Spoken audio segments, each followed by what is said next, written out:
Yeah, exactly. And honestly, like you're saying that now, and I had a thought in my head earlier when you were talking about the titles and how I feel like it's kind of diluted the talent. Hmm. Where there's a guy like Okada that has a title or had a title. I haven't watched in a little He bit has here. 3 belts now. Oh, there you go. So, like, he had titles that were meant to be held by guys like Orange Cassidy and, like more of the mid-card talent at this point. Yeah. That would have been for people or performers, I should say, that were on the rise or anything like that. But now they're slamming them onto top-tier talent. Yeah. And, it makes pay-per-views at the end of the day a lot to watch. Yep. I agree 100% with what you just said. Yeah. And it like, you bring in this TNT title. Months later, you bring in the FTW title. I don't think there was a title more badly booked than the TNT title. Its entire run. This is supposed to be your answer to the Intercontinental Championship. Your answer to the United States Championship. And the best run was Darby and Miro, where it was like, okay, this actually feels really good. You look at what they did with Wardlow after this. You look at Cody Rhodes' runs. Sammy Guevara, poor Sammy Guevara, is like a 4-time champion, 4-time champion. None of his reigns were good. Scorpio Sky, they made him a Lakers-themed belt. Nobody cared. His reigns sucked. Everybody, like Adam Cole, they put the belt on him. His reign sucked. Daniel Garcia, they put the belt on him. His reign sucked. They can change the color of the belt and all that. Nobody cares. Yeah, and I was going to mention that. Like, they reintroduced it so many times. Yep. Different colors. It didn't really make sense. Like, it was a lot, man. And the thing that really started to bug me with AEW is it seems every month there's a new tournament. And in these tournaments, like now the Owen Hart Foundation, they give you a championship belt. They got the international title, and now they had the continental title. Now they have a unified title, which unifies these 2 belts, but they kept the other 2 belts too.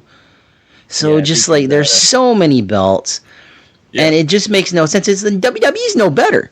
WWE is no better. I've been bitching about this for years now, how you have a world heavyweight title. All right? The NXT title, probably not a world title. It's your developmental and all that. But you have a world heavyweight title. Yet you choose to call the WWE title the undisputed WWE Championship. And they clearly don't know what the word undisputed means. For boxing fans, to be the undisputed heavyweight champion of the world in boxing, you needed 5 things. You needed to be the WBC, WBA, and IBF champion. Those were the alphabet body championships. Now they've added the WBO, but back in the day it was these 3 belts.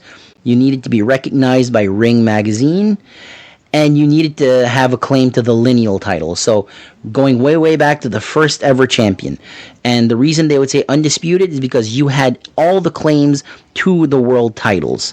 Right. There are 2 world titles in WWE, and Cody Rhodes owns one of them.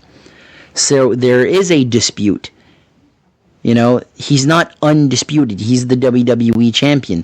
But WWE is too stupid to realize what that word means. Yeah, I've never been a fan of that word either. The only one that I could argue made a little bit of sense was like back in the day when Chris Jericho held both titles. Because it was the 2 big promotions and they unified the belts. Exactly. Now, he was the undisputed champion for WWE. Mm-hmm. Like if we're really talking about undisputed and you count every promotion, you'll never have an undisputed champion ever again. Ever. No. In WWE, they fucked it up because you have 2 world titles. You have 2 world titles. You have the WWE Championship and the World Heavyweight Championship. So we've just gotten way off track here, but it's all good. But no, it's still on the subject because we're talking about how AEW just has too many titles. Too many titles. At this point, the FTW title was too much. Yeah, and I believe it's gone now, but it overstayed its welcome way too long. I feel it took away from a Hook being like anything credible. Now he's with the Ops. Last time I saw, he was with the Ops, puking his guts out in the ring. Poor kid. Hook was another one that was this new character, and there was almost a shelf life to that because now he's not really done anything. Yeah, exactly. And like, you know, he had an okay feud with like Samoa Joe, guys like that. Now he's in cahoots with them. Yeah. But yeah, it was just it was too much. Like, it would have been fine maybe like to award it to him after winning a match and just retire it, just be done with it. I think he won it 3 times, right? He did, yeah. So that was his main storyline for the first 3 years of his career, maybe more. Yeah. Like, that's ridiculous. Mm-hmm. Yeah, crazy, yeah. It is. Like, before then, like, he was still involved with the FTW title by like being a henchman for Brian Cage and his father Taz. Yeah, but they wouldn't even. He'd be there, but they never even acknowledged him. The first acknowledgement he got, I believe, was from CM Punk. That's possible. That is. He's possible. Like, send Hook. Right. Hook was a nickname that was given to him while he was training, and Punk said, "Hey, send Hook," and now you're Hook. You know. Let's get into Full Gear. Full Gear saw 2 title changes. Darby Allin wins the TNT title. He would go on to be the longest reigning champion, 186 days.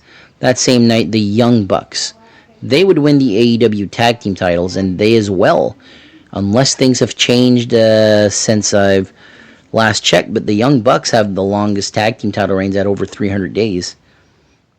So, memories on this. Yeah. Well, Full Gear. I mean, it was like, you know, on that Darby Allin title win. So that particular time, if I am correct, he held it for 140 days. That was his first. 186. Was it 186? 186. I think that's his like together, his 2 first. No. If I'm not mistaken. No, it was 186. Miro was champion for 140 days, so you're probably mistaking both of them.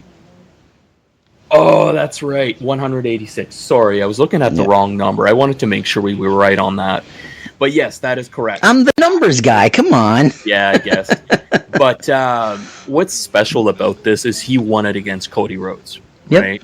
And it was always the student kind of defeating the master, right? If you want to, because I believe the first ever, like, I didn't even think it was AEW yet, but on that show, that first show, wasn't it Cody Rhodes versus Darby Allin? And Darby was like this newcomer, nobody knew of him, unless you were like a hardcore fan of the Indies. And he did the coffin drop on the apron. Cody moved out of the way. To me, this TNT title reign is when you actually go, this title has potential. Yep. Because he had the longest reign. They went from a red strap to a black strap, which fit Darby Allin. And you're like, okay, they experimented with red. They had the silver plating. They went to gold. Now it's on a black strap. Now it's gold plated. 186 days. It felt like this was his coming out party. And if you asked me back then, I would have said in 2 years, he's world champion. He's not world champion right now. No. They've had a lot since then of very poor world title reigns.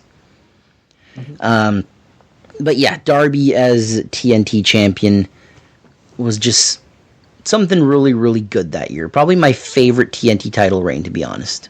Yeah. Well, he's always, you know, it's like you always say, like, it's good to have something to chase.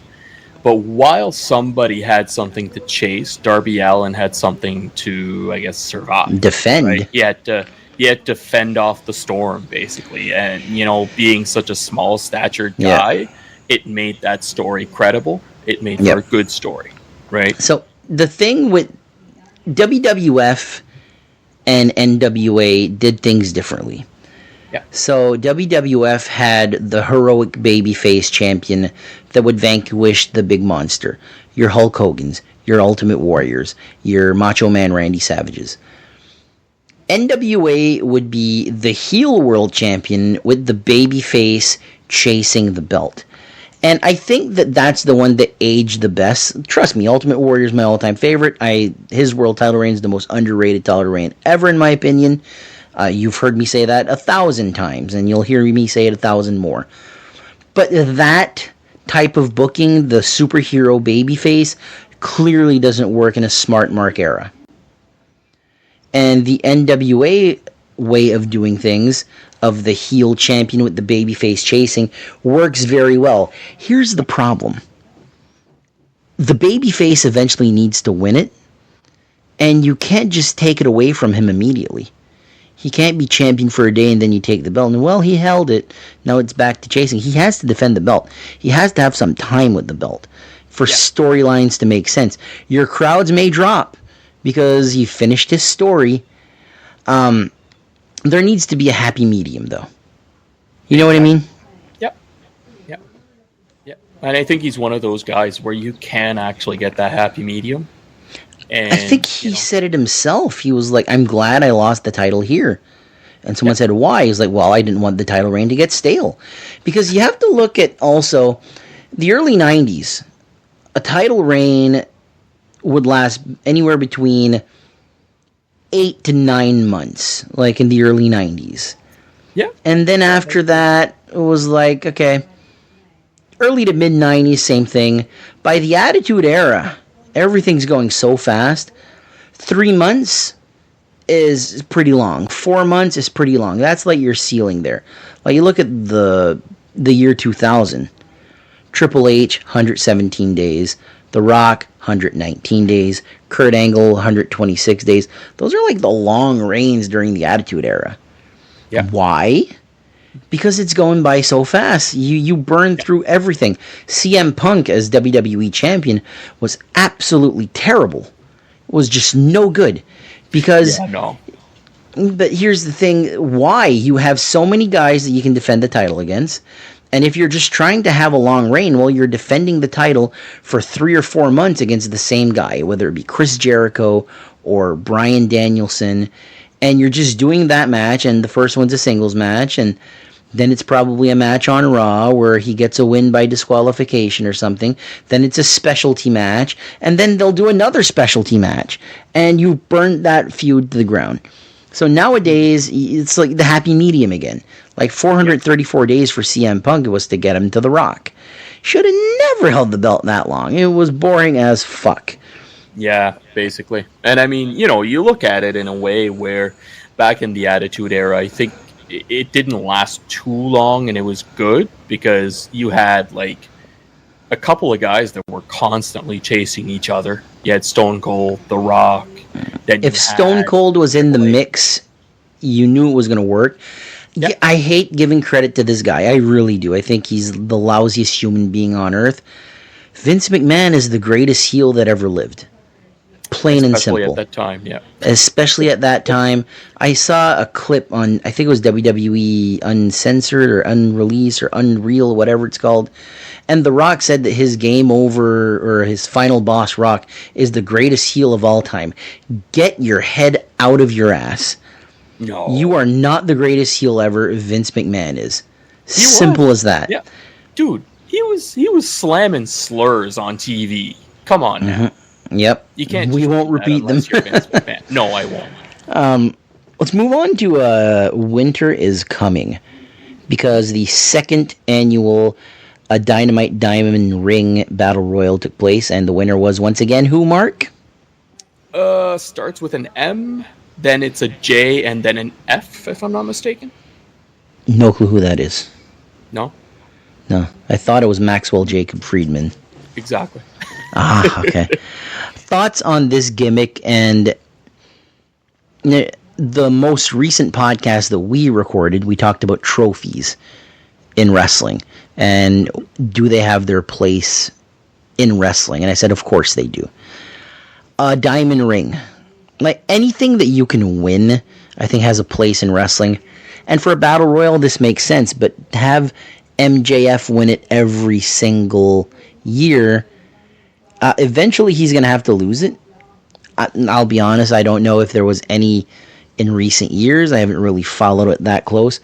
But at the time, it was quite the novelty. Mm-hmm. Yeah, and I mean, honestly, you think about it now, looking back at when he won it, even the first time or the second time. I think it was part of building his character, right? Yep. He would use it on people. He would constantly be kissing his ring. He's like, ha ha ha, I still have it. He was a douchebag. Let's face it. He's gonna still take is advantage of it, right? Oh yeah, he still is. But you know what I mean, right? Yep. You don't have MJF where he is now, unless he wins that. Yeah. You could, but it was one way to put him on the highway, right? Yeah. And as of right now, MJF is still the longest reigning AEW World Champion.